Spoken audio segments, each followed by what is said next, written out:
कि हू कहिड़ी अवस्था आहे। जीअं हिकु बार हिकिड़ो माण्हू स्वामी हरिदास महाराज जन वटि वियो, चओ हरे राम।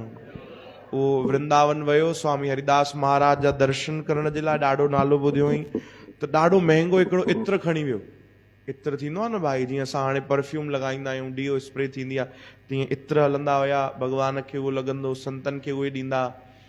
त उहो जेको हुयो सेठ, उहो वियो हरिदास महाराजन वटि इत्र खणी करे, ॾाढो बेशकीमती, विदेश मां वठी आयो। वञी भेंट ॾिनई, स्वामी हरिदास महाराज भक्तीअ में लीन हुया, उन्हनि उहो वरितो, पंहिंजे हथ में रखियो। थोड़ी देर उहो उते वेही रहियो उन्हनि संतनि जे शरण में। स्वामी हरिदास महाराज ध्यान में मगन हुया। ध्यान में उहे ॾिसनि पिया भगवान जी लीला, कि भगवान वैकुंठ में गोपियुनि सां गॾु, पंहिंजे भक्तनि सां गॾु होली खेॾे रहिया आहिनि। चओ राम। होली खेॾे रहिया आहिनि।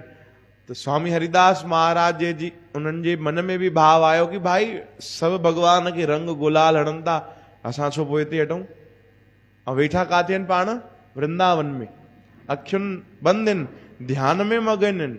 ध्यान में भगवान जो ध्यानु आयो, भगवान जी लीला जो दर्शन थियो, त उन्हनि छा कयो, हथ में त इत्र हुयो, उन्हनि उहो शीशी हारण शुरू कई। अखियुनि सां साम्हूं सेठ खे थो नज़र अचे कि उहे हारनि था, पर उहे त ध्यान में छा था कनि भाई, उहे इत्र कंहिंखे था लॻाइनि? भगवान खे, भगवान कृष्ण खे।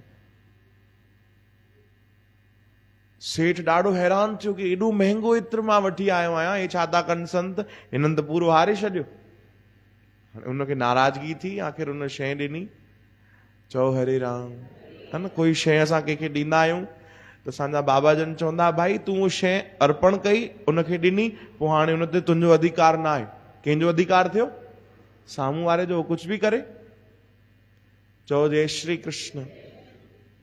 पोइ केतिरी बि क़ीमती शइ छो न हुजे, उहो उनजी थी, हाणे उनजो उन ते अधिकार आहे। हरिदास महाराज उहो भगवान खे हयो, पर नज़र इहो आयो कि उन्हनि धरतीअ ते हारे छॾियो।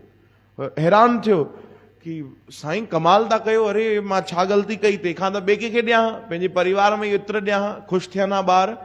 हे मां संतनि खे अहिड़ो ॾिनो आहे, संत बि अलाए कहिड़ा आहिनि, हारे छॾियऊं। स्वामी हरिदास महाराज जवाब न ॾिनो, मुस्कुराइण लॻा। उन्हनि चयो, भाई तूं नाराज़ न थी, इहो तुंहिंजो हारियो न आहे, इहो त बल्कि भगवान जी सेवा में लॻो आहे। कमाल था कयो, अखियुनि सां ॾिठो आहे, तव्हां हारे छॾियो। नाराज़ थी हली वियो, सिधो बांके बिहारी मंदिर वियो। चओ राम। बांके बिहारी मंदिर जा पट बंदि हुया भगवान जा। जीअं ई पट खुलिया भगवान जा, जीअं ई उनखे दर्शन थिया, निहारियईं, त पूरे बांके बिहारी मंदिर में उन ई इत्र जी खुशबू अची रही हुई।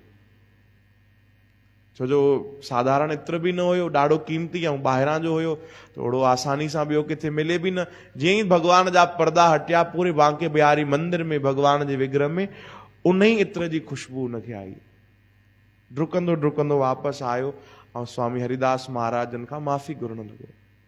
चओ हरे राम। मूंखे माफ़ कजो।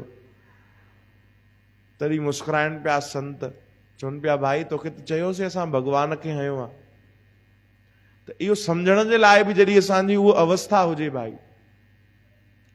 चओ राम, हरे राम, कि भगवान जी लीला सम्झी सघूं, ब्रह्म ज्ञानी जी कंहिंजी लीला सम्झी सघूं भाई। चओ राम।